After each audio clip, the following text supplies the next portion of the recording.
Students, are you able to see the screen? Yes, ma'am. So we completed this chapter, only Swatantra Party is left now.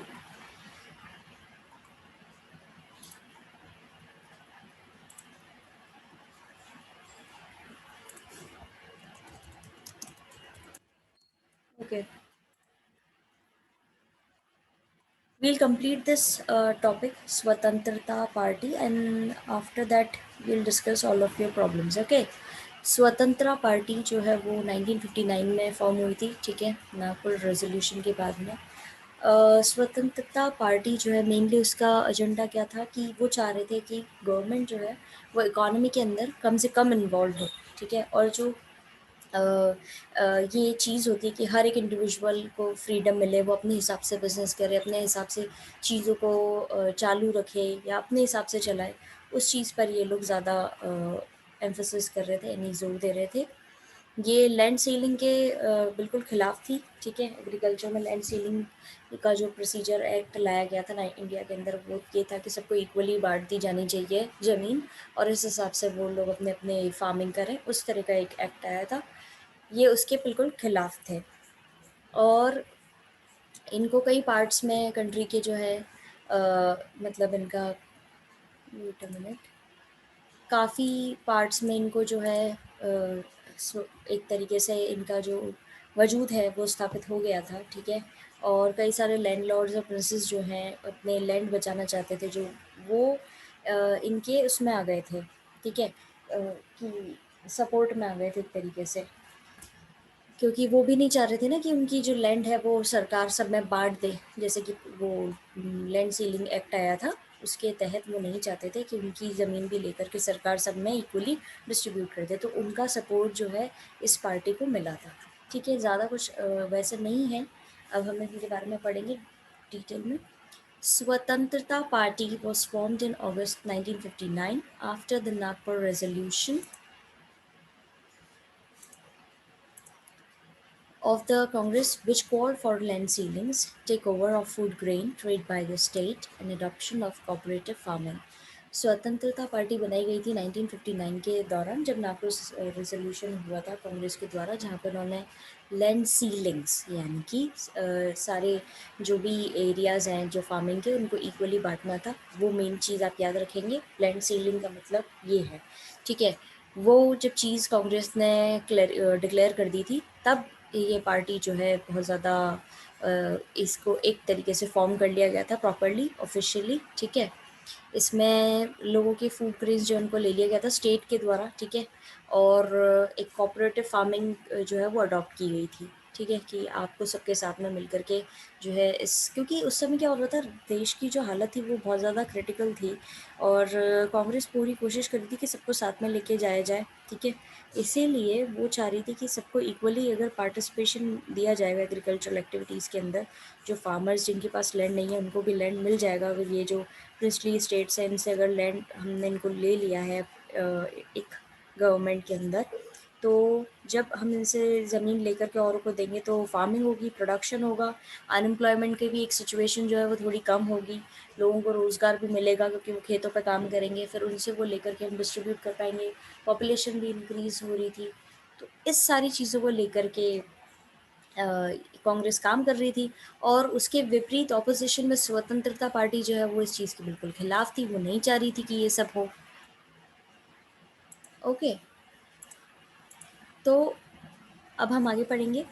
The party was led by old congressman like C Rajagopalachari, K M Munshi, N G रंगा and Minnu Masani, ठीक है। अब क्या हो रहा था, ये जो पार्टी थी ये किनके द्वारा चलाई जा रही थी, जो पुराने कांग्रेस के ही लीडर्स या लोग रहे हैं, उनके द्वारा ये पार्टी फॉर्म की गई थी। हमने इस चैप्टर के अंदर पढ़ा था पहले भी कि कैसे पुरानी जब कांग्रेस चल रही थी तभी उसके अंदर कई सारी छोटी छोटी पार्टीज़ जो है बन रही थी, और हमने देखा है कि उसमें से कई सारी पार्टीज़ जो है वो निकली भी हैं, ठीक है। तो यहाँ पर भी ये पार्टी जो है इन्हीं के द्वारा, जो पुराने ओल्ड कांग्रेसमैन रहे हैं यानी कांग्रेस के जो लोग रहे हैं, उन्हीं के द्वारा ये पार्टी फॉर्म की गई है। The party stood out from the others in terms of its position on economic issues. अब ये पार्टी और पार्टियों से अलग कैसे थी? क्योंकि इनका जो एजेंडा था वो औरों से अलग था। ये मेनली फोकस करते थे इकोनॉमिक इश्यूज जो होते हैं उसको लेकर के, और ये इसीलिए बाकी पार्टी से डिफरेंट हुई थी और इसकी पोजीशन भी अलग तरीके से इसीलिए ही मानी गई थी, क्योंकि बाकी पार्टीज़ जो है वो कहीं ना कहीं और चीज़ों को लेकर के भी अपने सेट कर रहे थे गोल्स, लेकिन इनका मेन एजेंडा क्या था? Economic issues. The Swatantrata Party wanted the government to be less and less involved in controlling the economy. स्वतंत्रता पार्टी जो है, जैसे इनका नाम ही स्वतंत्रता है, ठीक है, फ्रीडम पार्टी सॉर्ट ऑफ, तो वो चाहते थे कि गवर्नमेंट कम से कम इन्वॉल्वमेंट दे इकोनॉमी को कंट्रोल करने में।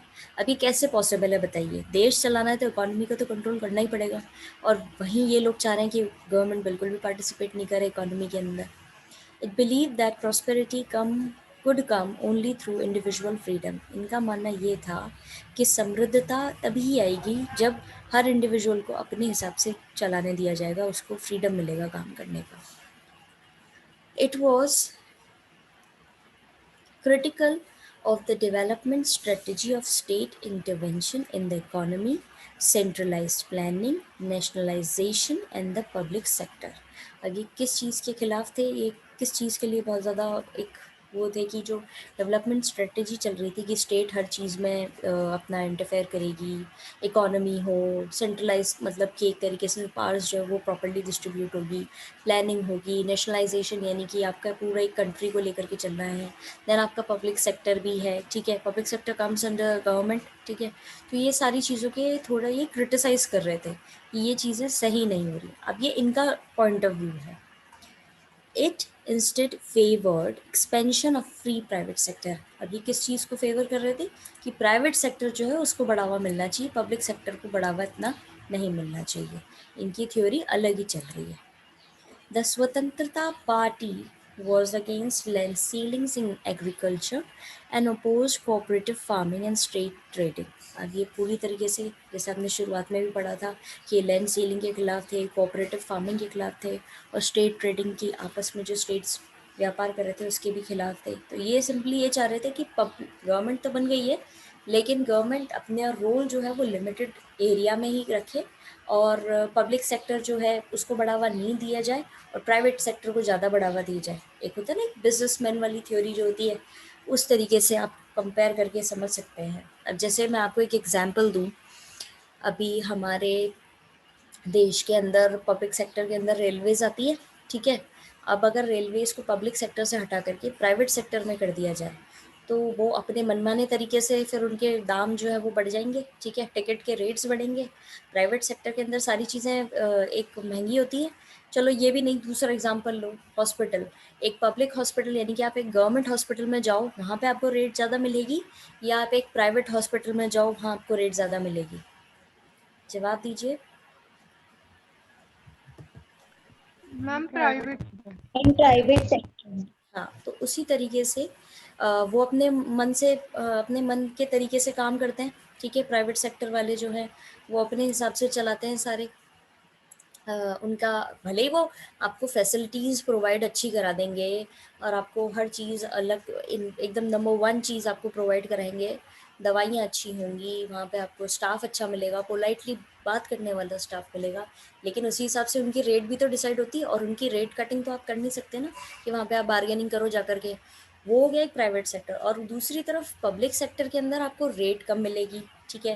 आपको कुछ ऐसे भी हॉस्पिटल्स हैं जिनमें अच्छी आपको सुविधा मिल जाती है, ठीक है, गवर्नमेंट सेक्टर के अंदर ही आपको पैसे कम पे करने पड़ते हैं, सुविधाएं मिल रही हैं, सारी चीज़ें प्रोवाइड हो रही हैं।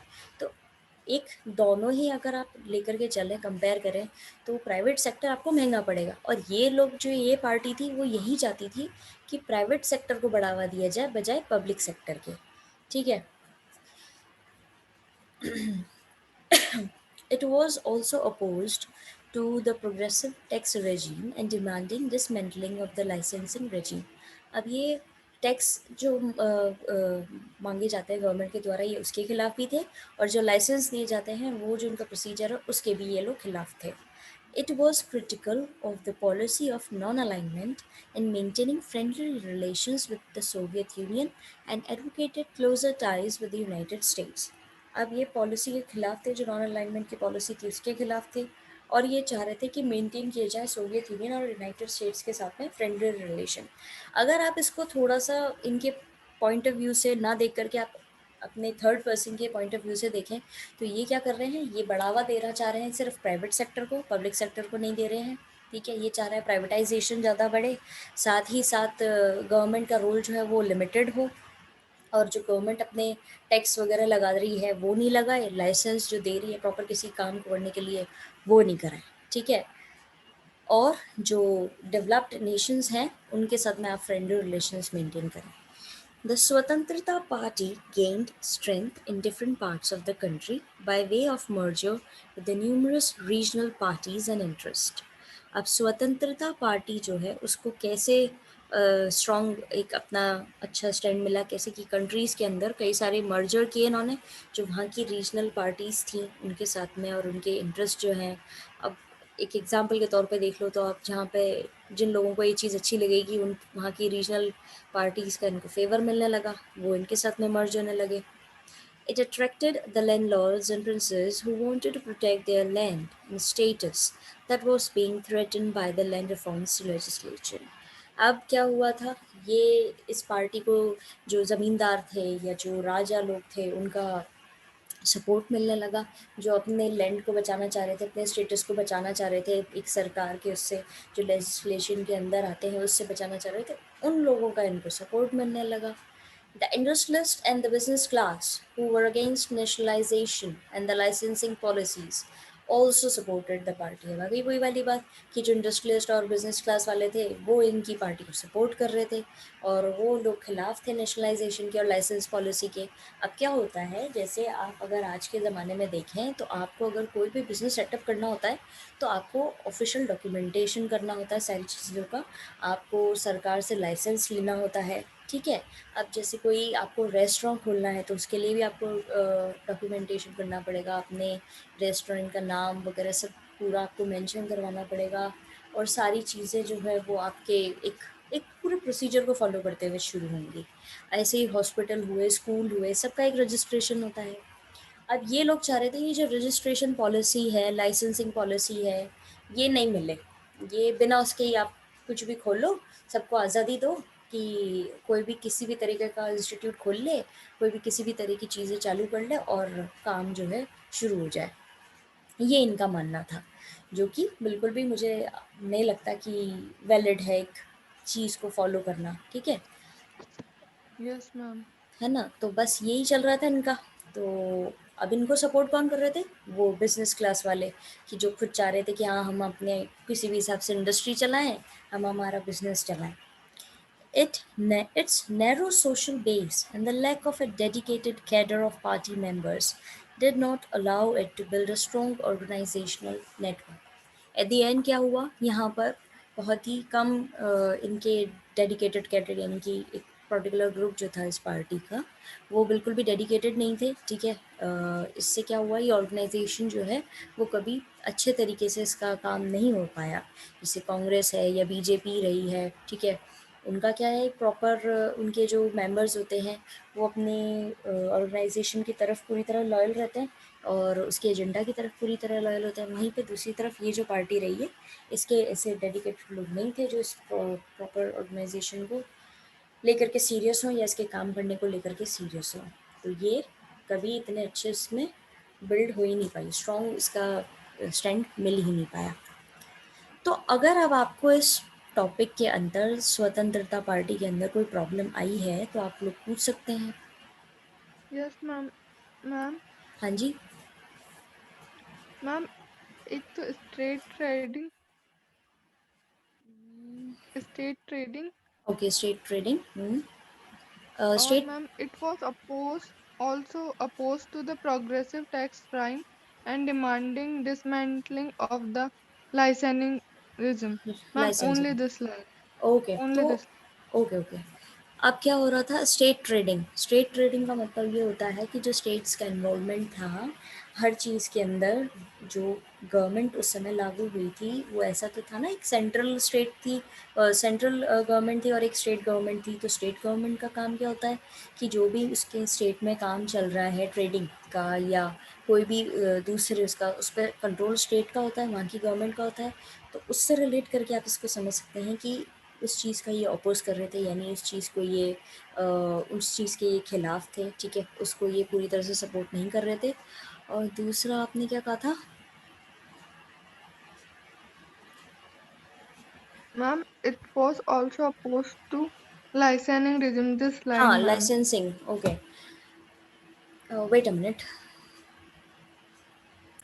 ओके। ये दूसरे जो ये लाइसेंसिंग होती है ना, जैसे मैंने भी आपको समझाया था कि किस तरीके से ये कोऑपरेटिव फार्मिंग या स्टेट ट्रेडिंग या जो लाइसेंसिंग प्रोसीजर होता है पूरा, कि कैसे आपको किसी भी काम को करने के लिए पॉलिसी के अंडर आकर के आपको करना पड़ेगा। क्या होता है, जैसे स्कूल खोलते हैं ना अपन लोग, तो स्कूल खोलने के लिए भी आपको लाइसेंस लेना पड़ता है। उसके बाद में ही आपको एजुकेशनल इंस्टीट्यूट या अपना स्कूल हुआ या कॉलेज हुआ वो खोल पाते हो। तो वो चीज़ के ये लोग पूरी तरह खिलाफ थे। ये नहीं चाह रहे थे कि इस तरह का कोई प्रोसीजर फॉलो किया जाए। ये चाह रहे थे कि सिंपली जिसकी मर्जी हो वो उस तरीके से स्कूल खोल ले, उसी तरीके से हॉस्पिटल खोल ले, उसी तरीके से कोई और बिजनेस खोल ले। कोई पर्टिकुलर प्रोसीजर फॉलो होना ही नहीं चाहिए, इनका मानना ये था। अब क्या होता है इसके, अगर आप डीमेरिट्स देखें इस चीज़ के, तो अगर कोई व्यक्ति पढ़ा लिखा नहीं है और वो एजुकेशनल उसमें डिपार्टमेंट के अंदर वो कुछ करना चाह रहा है, तो क्या आपको लगता है एक हेड जो खुद ही पढ़ा लिखा ना हो वो एक प्रॉपर इंस्टीट्यूशन को चला पाएगा, या उसके जो टीचर्स को है अपॉइंट कर पाएगा, या फिर वहाँ पर No, बच्चों ma'am. को सही ज्ञान मिल पाएगा? नहीं ना। तो No, ma'am. ये Yes. जो ये No, जो ma'am. ये जो इनका था ना कि ये लाइसेंसिंग रजीम, ये प्रॉपर जो हर चीज़ का लाइसेंस चाह रहे थे ये लोग करवाना, कि भाई आप, कांग्रेस पार्टी जो थी वो इस चीज़ को, क्योंकि वो रूलिंग पार्टी थी उस समय, तो वो चाह रही थी कि लाइसेंस रजीम चलना चाहिए, प्रॉपर लाइसेंसिंग होनी चाहिए हर चीज़ की। वो उसको कर रही थी। Demanding dismantling of the licensing regime का मतलब है कि ये चीज़ हटा देनी चाहिए। डिसमेंटलिंग, इस पूरे प्रोसीजर को आपको हटा देना चाहिए, ये सही नहीं है।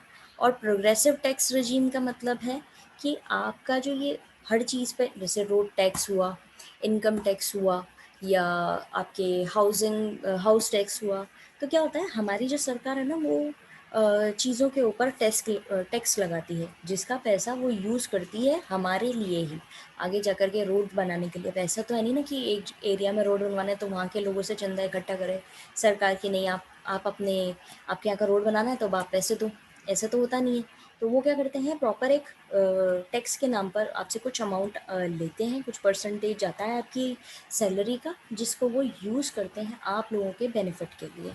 तो ये उस चीज़ को भी बिल्कुल मना कर रहे थे कि ये इसके भी खिलाफ थे, टैक्स रजीम नहीं चालू होना चाहिए। और डिमांड कर रहे थे कि डिसमेंटल, डिसमेंटल का मतलब ये होता है हटा देना, डिनाई कर देना, या पूरी तरीके से उसको ख़त्म कर देना। जो लाइसेंसिंग चीज़ होती है ना हर चीज़ की, उसको भी ये पूरी तरह से हटाना चाह रहे थे। और किसी को दिक्कत? No, ma'am. No, ma'am. Thank you, No, ma'am. ma'am. हाँ जी, No, ma'am. Welcome.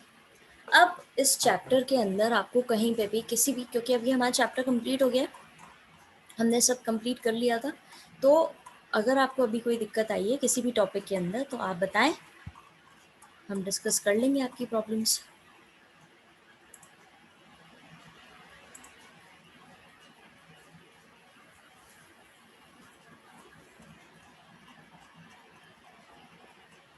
No, ma'am. Okay, I got the reply of Rena and Avantika and Anushka. What about else?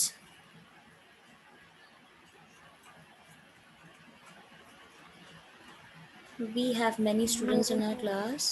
Okay, मुझे लक्ष्मी का भी रिप्लाई आ गया है। बाकी बच्चे बताएं, किसी को कोई दिक्कत हो तो आप अभी पूछ सकते हैं। Mitali and Raunak, okay, clear हो गया इनका भी। ओके, सो बच्चों सबका कंप्लीट हो गया है, मतलब किसी को कोई प्रॉब्लम नहीं है। तो अब हम इसके टेक अवे पॉइंट्स जो हैं वो खोल लेते हैं, ठीक है, because we still have 5 minutes left, तो हम थोड़े बहुत पॉइंट्स डिस्कस कर लेंगे.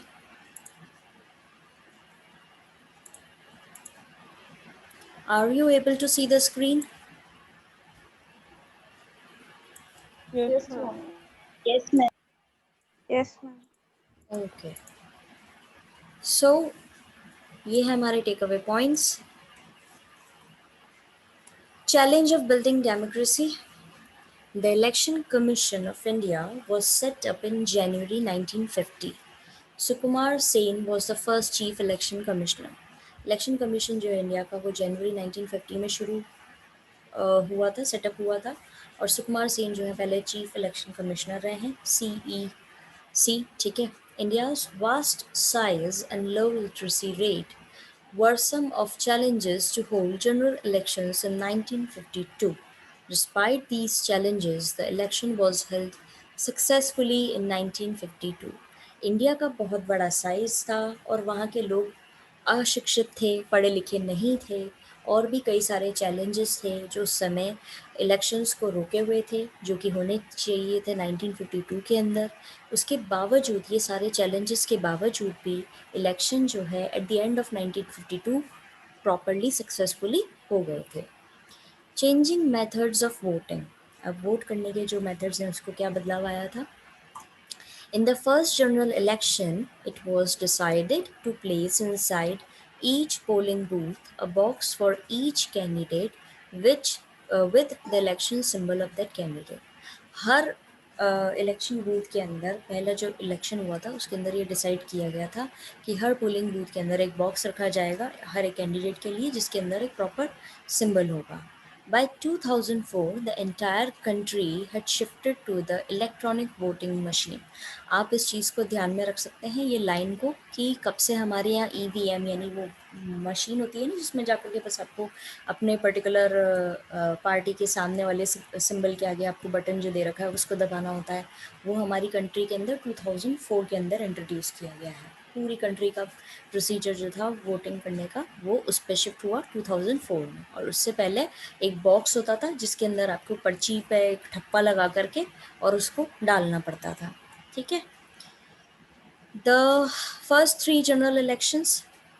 The Congress dominated in the first three general elections. It had many popular faces like Jawaharlal Nehru, Rajagopalachari, Vallabhbhai Patel, etc. Moreover, Jawaharlal Nehru was charismatic and a very popular leader. अब पहले कांग्रेस जो पहले के 3 elections हुए उसमें कांग्रेस ही जीती थी, वही रूलिंग पार्टी बनी थी.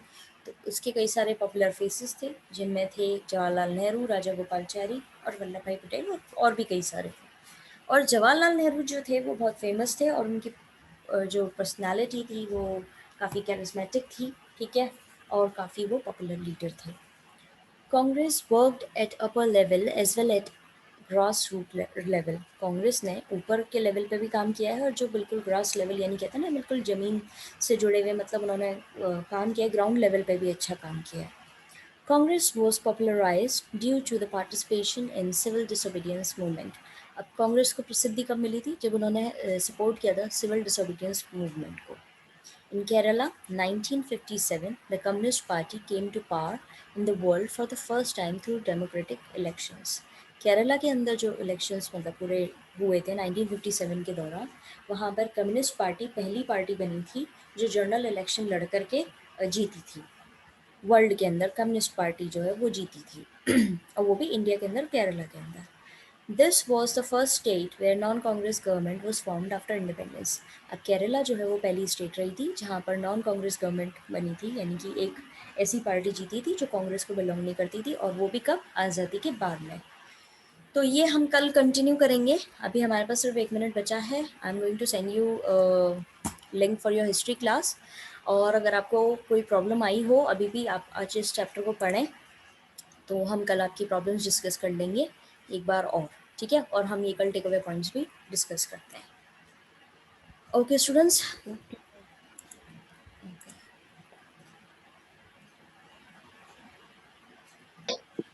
Yes, ma'am. Thank you, ma'am. जी बच्चों।